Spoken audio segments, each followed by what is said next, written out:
Welcome friends, নতুন একটা ভিডিওতে। আজকে আমার হাতে যে ক্যামেরাটি দেখতে পাচ্ছেন এটি হলো হিকভিশনের লেটেস্ট মডেলের একটি আইপি ক্যামেরা, বা অন্যদিকে আমরা এটিকে নেটওয়ার্ক ক্যামেরাও বলে থাকি।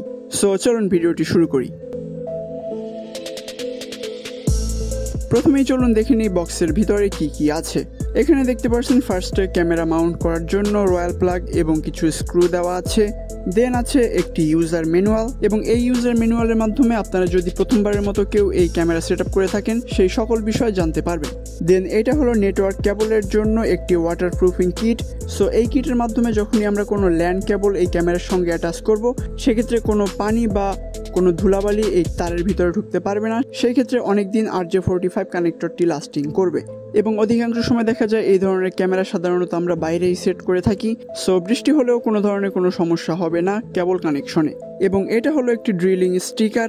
দেন এই হলো আমাদের 2 মেগাপিক্সেলের মেইন ক্যামেরা।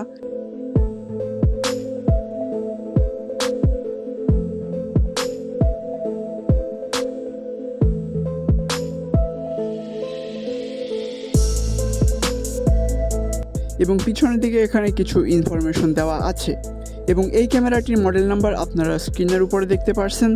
দেন এই হলো আমাদের মেইন RJ45 ফিমেল পোর্ট, এবং এখানে আমরা ল্যান্ড কানেকশনের মাধ্যমে আমাদের ক্যামেরাটি চালু করব।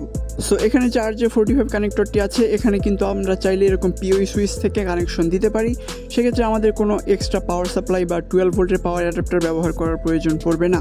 কিন্তু যদি আমরা নর্মাল সুইচ বা নর্মাল যে কোনো রাউটার থেকে এটিকে কানেকশন দেই, সেক্ষেত্রে কিন্তু আমাদের এরকমভাবে পাওয়ার অ্যাডাপ্টার কানেক্ট করার প্রয়োজন পড়বে। সো আজকে ভিডিওটা এই পর্যন্তই। যদি এই বিষয়ে কারো কোনো ইনফরমেশন জানার প্রয়োজন হয় তাহলে অবশ্যই আপনারা কমেন্টস করবেন। দেখা হবে নেক্সট কোনো ভিডিওতে। Till then take care.